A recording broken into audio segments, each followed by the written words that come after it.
Hello, it's Book Quote Wednesday and the word is gold. Today I am reading from my young adult suburban fantasy, The Comeback of the King. In the course of saving the world, again, my teen hero Ted has found he has been living with the sentient magical knowledge of the ancients tucked away at the back of his mind. And he thinks he's finally done with it until...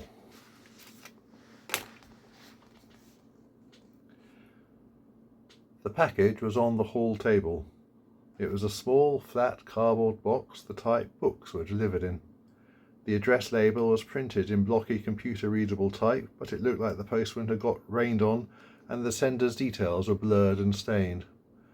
The delivery address was quite clear, though, and it was indeed made out to him. Ted knew he hadn't ordered any books lately, so it had to be a present from someone, though he had thought he had everyone trained to give him gift vouchers or cash. He shrugged and went on upstairs. "You're supposed to put presents under the tree," Sarah called. "At least let me open the box, hey?" Ted rolled his eyes as he went into his room. He chucked his bag on the bed, studied the box one more time, and peeled the tab to open it.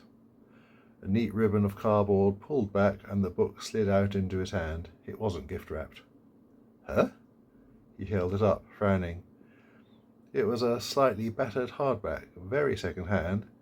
If it had arrived at work, he would have listed it on the website as condition poor, 6 by 9 inches, no jacket, cloth bound, board chipped, mark stained, bumped at edges, backstrap missing, but spine still holds.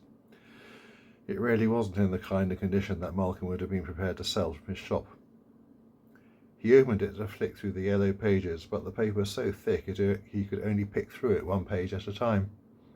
The text was an old-fashioned typeface, something like Baskerville. He tried to read a couple of sentences, but the style was at once so dry and so florid, verbs in all the wrong places, no single word used on its own when a single phrase would do. It was like reading Teflon. His eyes just slid off it. The text actively seemed to resist being understood or remembered. He wasn't sure he could have read it if he wanted to.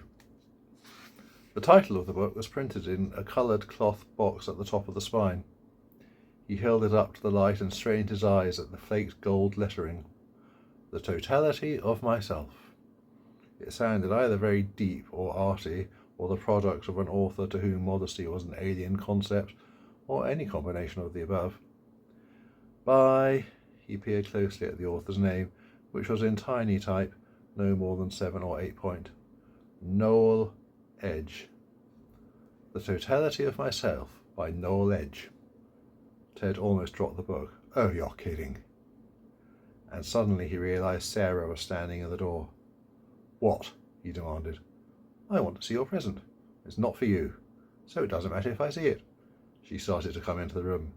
"Go away." "Is it naked ladies?" "No, go away." The book suddenly wiggled in Ted's hand and opened about halfway through.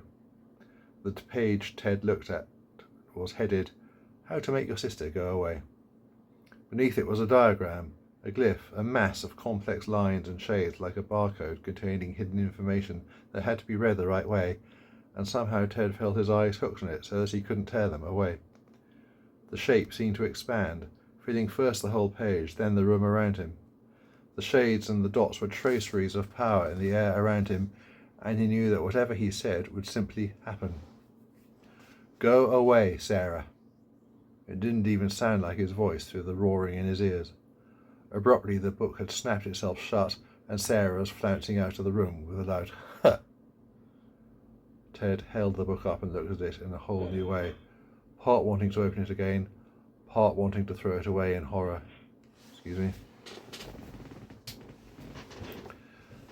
"Bloody hell, what are you?" The book twitched again, but this time just the front cover opened. On the title page was a scrawled dedication. "To Ted Gorse from his mate Noel Edge. Thanks for teaching me. Hope I can do the same." 2 and 2 were coming together in Ted's mind. He didn't know if understanding was seeping in through his fingertips via his contact with the book, or if he was just working it out. He already knew the knowledge had done a runner from his head, and he knew the witch's acolytes had been unable to find it. Why? because the knowledge had somehow reduced itself to this book and posted itself to him. Suddenly he remembered Inspector Stewart directing the traffic after the Hunter's Storm. The very first vehicle to go past had been a Royal Mail van heading away from Salisbury. Had the knowledge simply hitched a ride in a postbag, while behind it the searchers metaphysically tore the city apart looking for it? It would be much more than just a book. This was the entirety of the knowledge that had been in Ted's head, accessed through a physical portal that just happened to be disguised as a battered cloth-bound hardback. But to all intents and purposes, the result was that Ted had a genuine old-fashioned spell book, which, like all the best ones in the stories, had a mind of its own. "For starters," he muttered, glaring at the lettering on the spine, "you do not cast a spell on my sister ever again, hear me? Ever again. That's bullying." But even that was a dangerous thing to say, it occurred to him, because it assumed he was going to keep it. Twice now he had simply drifted into something that was way bigger than him, totally over his head, and he wasn't going to let it happen a third time. He dug out his phone and called Zoe's number, glaring down at the book as the tone rang in his ear. "You've got a bloody nerve, you know that," he told it. Of course, the thought came to him, he didn't actually owe the witch anything. Except that she had saved his life, and thousands of other lives too, back in the summer, and she had brought the king back to tidy up his own mess yesterday, but apart from that he didn't owe her anything. "Hi, Ted." Zoe was there. "Hi." And the knowledge obviously trusted him.